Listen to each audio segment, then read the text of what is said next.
أقسم بالله العظيم من 4-5 أيام فاتوا واحد بيكلمني بيقول لي يا شيخ محمد الموقف ده حصل معايا. ايه هو؟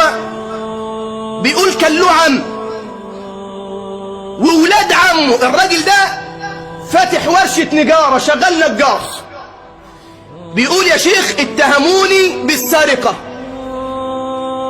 والبلد كلها خدت عني الفكرة ان انا حرامي، ويشهد الله انني بريء مما اتهموني فيه.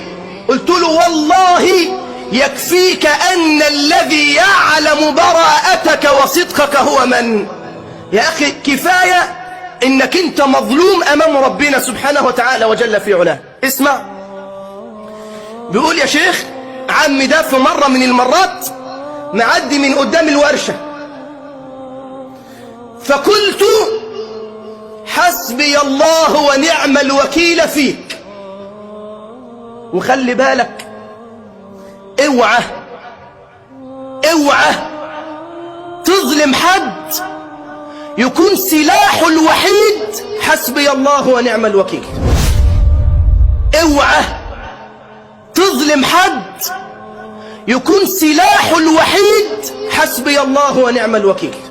تاني، اوعى تظلم حد، واوعى تيجي على حد، واوعى تاكل ميراث حد، واوعى تكون سبب ان يكون شخص ما بيعرفش ينام ولا ليل ولا نهار لانك ظلمته يكون سلاحه حسبي الله ونعم الوكيل. انت عارف ليه؟ لانه فوض الامر فيك الى من لا يغفل ولا ينام.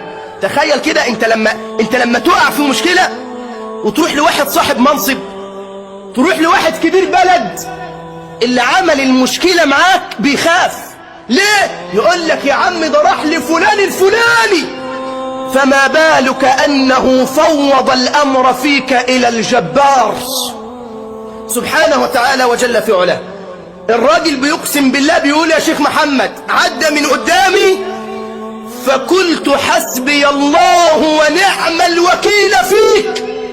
بيقول والله ما في ساعة لقينا الناس بتجري على بيته والنساء بتصوت. ايه يا جماعة؟ قالوا فاضت روحه الى من لا يغفل ولا ينام. وراجل في اتم الصحة